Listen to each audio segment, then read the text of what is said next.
잎의 모양이 칼을 닮아서 칼이라는 의미를 가진 글라디올러스라는 꽃인데요.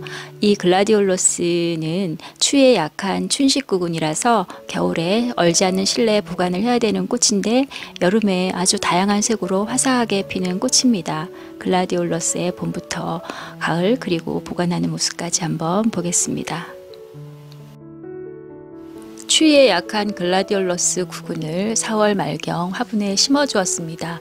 지역에 따라 다른데 늦서리가 끝난 후에 심어서 마당에 내놓는 것이 안전합니다.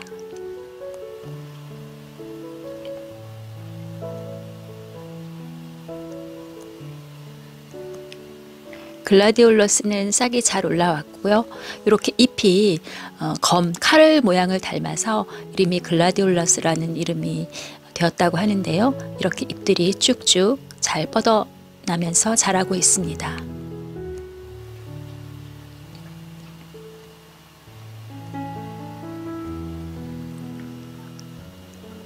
이렇게 보라색 꽃이 피었는데요. 글라디올러스는 꽃이 아래쪽부터 쭉 위로 올라가면서 피는데 색이 굉장히 다양하기 때문에 여름에 정말 화사하게 화려하게 볼 수 있는 꽃입니다. 보라색 꽃인데 가장자리에 하얗게 테두리도 있어서 아주 예쁜 모습입니다. 몇 가지 색의 글라디올러스가 있는데요. 이렇게 노란색과 또 살구색 글라디올러스도 예쁘게 피었습니다. 여름에 아주 화사하게 볼 수 있는 꽃입니다.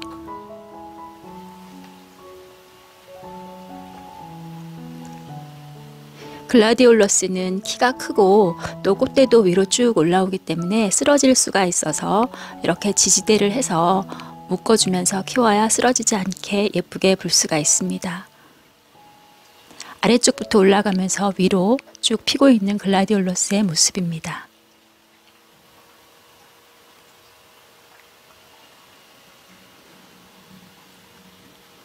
색도 참 예쁘고 또 다양한 색이 있어서 여러 가지를 심어 놓으면 여름에 아주 예쁘게 볼 수 있는 꽃이고요.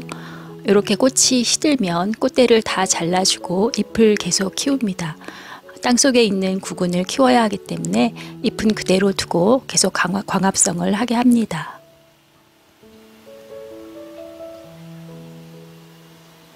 잎은 조금씩 시들어가기 시작하는데요.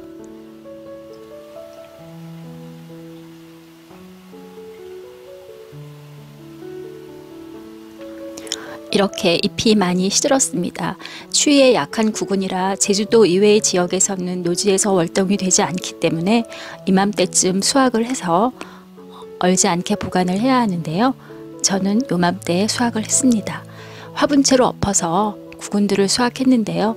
잎이 아직 초록색이 많이 남아 있어서 잎은 자르지 않고 그대로 구근들을 다 수확을 했습니다. 작은 자구들이 굉장히 많이 달리는데요. 너무 작아서 이런 거는 버리고 큰 것들만 수확을 합니다. 다양한 크기의 구근들이 수확이 되었는데요. 큰 것은 꽃이 피고 작은 것은 꽃이 피지 않을 수도 있는데 좀 작은 것들은 좀 더 키워서 꽃을 보기 위해서 같이 수확을 했습니다. 이렇게 그늘에 정자에 그대로 잎채로 말렸습니다. 어느 정도 마른 후에 잎을 자르고 구근을 크기대로 구별을 해서 신문지를 깔고 종이 상자에 넣어서 구근을 보관을 합니다.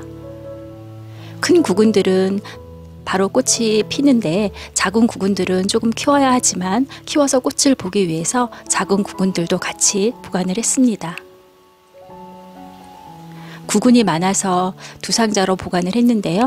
이렇게 겨울 동안 얼지 않는 실내에 차가운 곳에 보관을 하고 또 봄에 심으면 예쁘게 글라디올러스 꽃을 또 볼 수가 있습니다.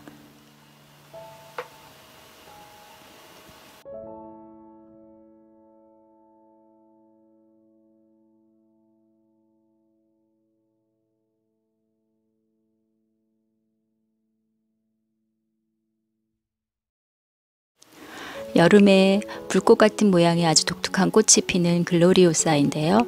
추위에 약한 구근이어서 봄에 늦서리가 내린 이후에 심어서 보는 그런 꽃입니다.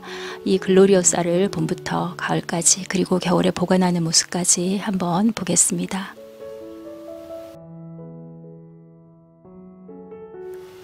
글로리오사 구근인데요. 좀 특이하게 생긴 구근입니다. 길다랗게 생겼는데 그래서 심을 때도 수평으로 심거나 수직으로 심거나 사선으로 심거나 이런 세 방향으로 심어도 된다고 합니다. 그래서 저도 요 방향 중에서 사선 방향으로 심었는데요. 심을 때는 싹이 나오는 눈이 위쪽으로 올라오도록 눈을 잘 확인하고 심습니다. 그래서 눈을 잘 확인하고 전 화분에 사선으로 심어 주었습니다. 원래 글로리오사 구근도 추위에 약한 춘식 구근이어서 늦서리가 내린 이후인 4월 말 이후에 마당에 심어주는 것이 좋다고 하는데 저는 구근을 좀 미리 구매를 해서 일찍 심어 가지고 4월 말이 되기 전까지는 밤에는 실내에 뒀다가 또 낮에는 밖으로 꺼냈다가 하면서 키웠습니다. 싹이 조금 나오는 모습이 보이는데요. 그 이후로 이렇게 싹이 쭉 올라옵니다. 이 글로리오사는 잎 끝에 덩굴손이 있어서 감고 올라가는 그런 덩굴성 꽃이어서 감고 올라갈 수 있는 지주대가 있어야 하는데 저는 그 윈드밀 안쪽으로 심어서 윈드밀 주변으로 끈을 묶어서 감고 올라갈 수 있게 했습니다. 이렇게 잎 끝에 덩굴손이 있어서 그 덩굴손으로 감고 올라가게 되는데요. 잘 자라고 있는 모습입니다. 잎이 한 10장 이상 나오기 시작하면 그때쯤부터 꽃봉오리가 생기기 시작합니다. 그래서 이렇게 꽃봉오리가 생긴 모습입니다. 이렇게 덩굴손으로 줄을 감고 있는 모습도 보이고요. 이런 식으로 감고 올라갑니다. 잎 끝에 이렇게 덩굴손이 있습니다. 그리고 봉오리도 지금 2개가 보이고 있습니다.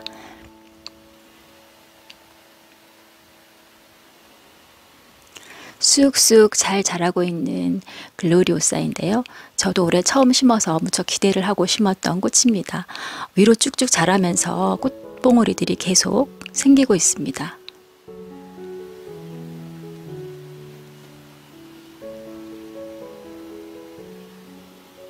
꽃이 피기 전에 꽃봉오리의 모습인데요.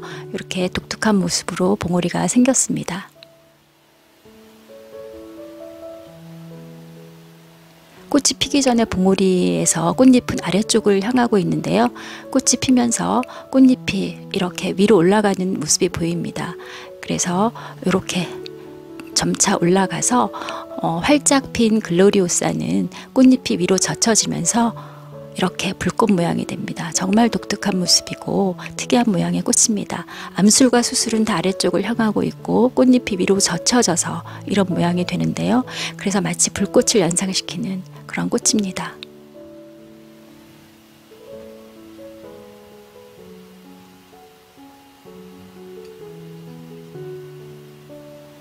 봉오리들이 많이 생기는데요. 구근 하나에서 줄기가 올라오다가 가지가 여러 개로 갈라지면서 그 갈라진 끝에서 다 봉오리들이 올라옵니다. 꽃이 시들 때에는 색이 진해지면서 다시 꽃잎이 아래쪽을 향합니다. 아주 독특한 그런 꽃의 그 모양인데요. 꽃이 활짝 피었다가 시들면서 다시 아래로 내려가는 꽃잎의 모습입니다. 활짝 피었는데요. 정말 꽃봉오리가 많이 생겨서 구근 하나에서 정말 그 풍성한 꽃을 볼 수 있는 그런 글로리오사인데요. 봉오리도 있고 또 꽃이 피려고 하는 모습도 보이고 다양한 그런 꽃의 모양이 보이고 있습니다. 올해 처음 심어서 본 꽃인데 정말 꽃이 너무 화려하고 화사하고 예뻐서 정말 심기를 잘했다 싶은 꽃인데 추위에 약한 게 좀 단점이어서 겨울에 보관을 좀 해야 하는 그런 꽃입니다. 조금씩 시드는 그런 꽃도 보이고 있어서 여러 형태의 봉오리부터 활짝 핀 모습, 시들어가는 모습, 여러 형태의 꽃들이 보이고 있는 모습입니다.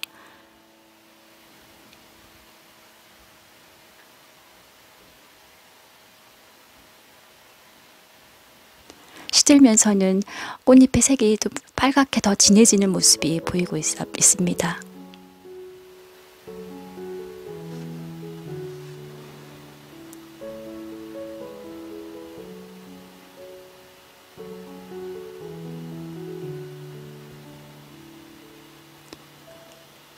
이제 대부분의 꽃이 다 시들었고 마지막 한 송이 남았는데요. 씨를 받을 게 아니기 때문에 시드는 대로 다 잘라줍니다. 씨를 심었을 경우에 꽃을 보려면 꽤 오랜 시간이 걸리기 때문에 씨를 심어서 번식시키기보다는 구근이 늘어나는 걸 심어서 번식을 시키는 게 꽃을 빨리 볼 수가 있습니다. 꽃을 다 잘라주고 나면 잎을 키워서 땅속에 있는 구근이 자라도록 합니다. 꽃이 다 시든 후에 잎은 계속 자라면서 광합성을 하게 되고 구근을 성장시킵니다.